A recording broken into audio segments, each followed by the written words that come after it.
So why is it that more people are buying raw land in the United States than ever before?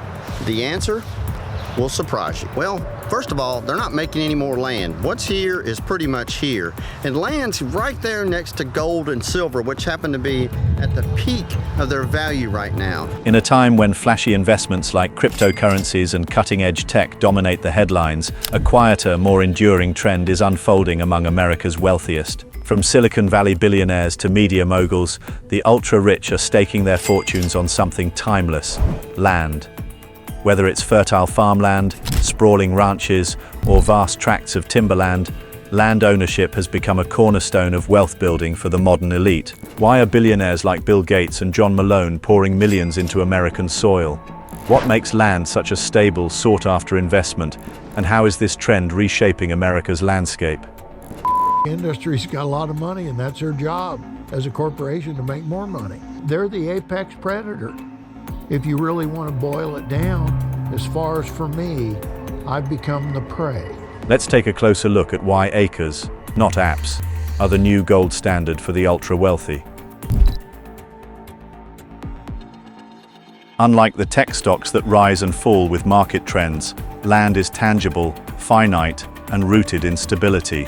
Its value doesn't fluctuate wildly overnight, and it consistently appreciates over time. This makes it an ideal investment for those seeking long-term growth and security. Land is one of the few things they're not making more of, a private wealth advisor noted. When you own land, you own control over resources, opportunities, and a tangible piece of the world. That's incredibly attractive in an uncertain economy. For the ultra-rich, land offers far more than a hedge against inflation. It provides opportunities for revenue generation, whether through agricultural production, renewable energy projects, or resource extraction. This combination of stability and utility is hard to match with any other asset class. They've destroyed families.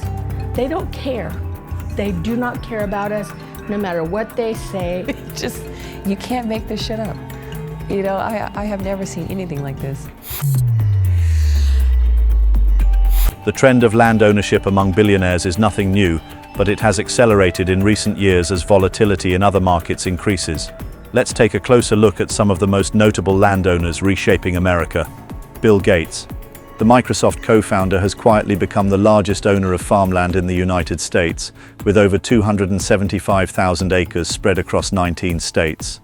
Gates has said his focus is on sustainable agriculture, exploring ways to make farming more efficient while reducing its environmental impact. Yeah, I own 1/4000th of the farmland, and it was not something where I woke up and said, oh, I want to live on a farm or something. It's not green acres. And we run those farms very efficiently. There's a thing called Pivot Bio, which is a fertilizer substitute, which looks pretty fantastic. It's early days for that, but we've been the pilot customer. So there's a lot of practices we're able to try out.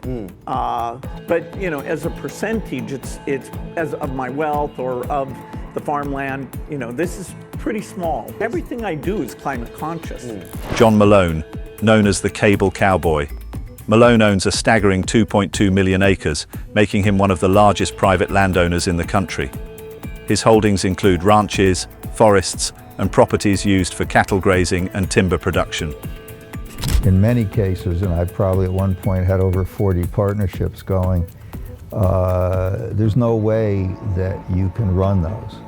You have to depend upon your partners or the executives to do the job. And you can have auditors and everything, but the bottom line is, you delegate authority to people you trust, and then you hold them accountable to perform. And it's a formula that generally has worked very well for me. Ted Turner. The media magnate owns more than 2 million acres across the US, much of it dedicated to wildlife preservation. Turner is also known for his efforts to restore bison populations, blending ecological stewardship with his love of ranching. If we make money raising bison, and we make more money raising bison than we do raising cattle on the same amount of acreage, then the bison will be protected. Jeff Bezos. The Amazon founder has quietly acquired large tracts of ranch land in Texas, Wyoming, and other states. Some of his properties even serve as facilities for his space exploration company, Blue Origin. In our actual developed world state, we're using 11,000 watts, and it's growing. For a century or more, it's been compounding at a few % a year, our energy usage as a civilization. Now, if you take baseline energy usage globally, across the whole world, and compound it at just a few % a year for just a few hundred years, you have to cover the entire surface of the Earth in solar cells. These individuals are not just buying land, they're using it to create legacies, whether through conservation efforts, innovation in agriculture, or resource management. A farmer from out in the area called me and said, hey, somebody's buying land out here. And I thought, okay. He goes, but it's a lot of land. So I went down and to the county and looked at the property records, and I could see the name and that they had bought up at that time more than 20,000 acres. Farmland has emerged as one of the most lucrative assets in this land rush. As the global population grows and demand for food increases, agricultural land is becoming increasingly valuable. Billionaires like Bill Gates and institutional investors such as TIAA are betting big on farmland, and it's easy to see why. To us, pricing of the farmland, when you're buying farmland, you're also getting whatever water rights are associated with that land. And for us, there's really great opportunities. There's the pricing for land with great water rights really, in our view, doesn't reflect the value of the water. And we value, when we're buying farmland, we actually value the dirt and the water independently. And often we feel like we're buying the dirt and getting the water for free. Longer term, I think we'll continue to go through periods where there's longer term droughts and longer term wet periods. That's kind of what the dynamic climate is. The weather patterns are projected to be heading. And so what that means, like right now, water rights are undervalued because it rained after a multi-year drought and people seem to have forgotten about it. We think that that'll be cyclical. We also think that eventually you'll get to the standpoint that Australia got to, which is actually creating a water market. Farmland offers a steady income stream from crops and livestock while appreciating in value. It's also a hedge against inflation, as the demand for food is unlikely to diminish anytime soon. There's something fundamentally secure about owning the land that feeds people, said an agricultural economist. Farmland is not just an investment, it's a critical piece of the global food supply chain. In addition to producing food, farmland is increasingly being used for renewable energy projects, such as solar and wind farms. This diversification makes it even more appealing to investors looking for stability and profitability. For many of these landowners, the appeal of owning vast tracts of land goes beyond financial returns. Conservation has become a significant motivator, with wealthy landowners using their properties to preserve ecosystems and protect endangered species. Ted Turner, for example, has transformed millions of acres into wildlife reserves, providing habitats for species like bison and elk. His properties combine environmental stewardship with profitable operations such as sustainable ranching.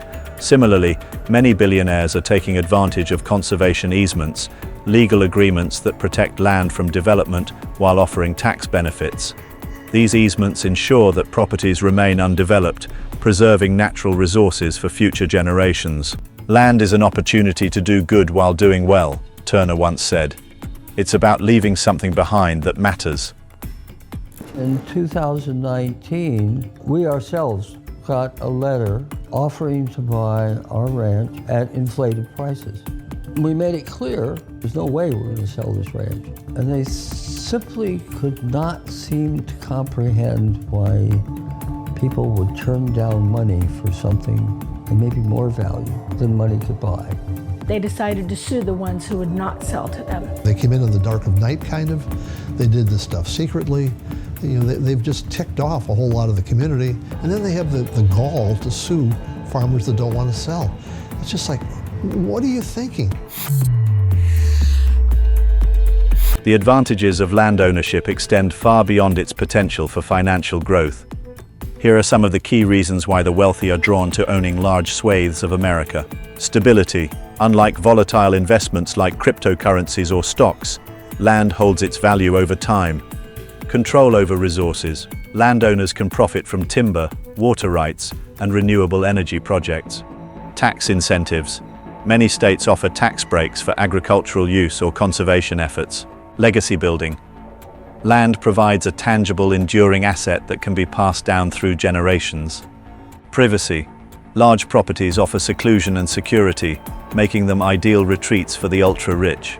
Would we see regenerative organic practices on that land? Not organic. Okay.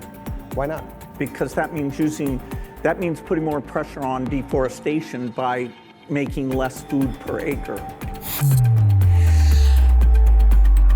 All I've ever known is how to farm. I left college and thought, well, I'll come home and farm a while till I decide what I want to do with life. And I guess I'm still trying to decide. While the trend of land ownership among billionaires has many advantages, it's not without controversy. In some rural communities, the influx of wealthy buyers has driven up property values, making it harder for smaller farmers and ranchers to compete. There are also concerns about the concentration of power. Large-scale landowners wield significant influence over local economies, water rights, and land use policies. Critics argue that this can lead to inequities, particularly in regions where resources are scarce. On the other hand, proponents of this trend point to the benefits of sustainable land management. Many of these wealthy owners are investing in conservation, renewable energy, and sustainable agriculture, setting a precedent for responsible resource use. And now here we're in a situation where we had all these tax dollars go into building this plant, and yet now it's potentially going to be owned by the very same company that the plant existed to provide competition for. In a world of digital assets and fleeting trends, land remains one of the most enduring investments. For America's wealthiest individuals, owning acres of farmland, forests, and ranches isn't just about financial security. It's about control, legacy, and stewardship. As billionaires continue to pour their fortunes into land, they're reshaping the fabric of rural America. Whether through sustainable farming, renewable energy, or wildlife conservation, these landowners are leaving a mark that will last for generations.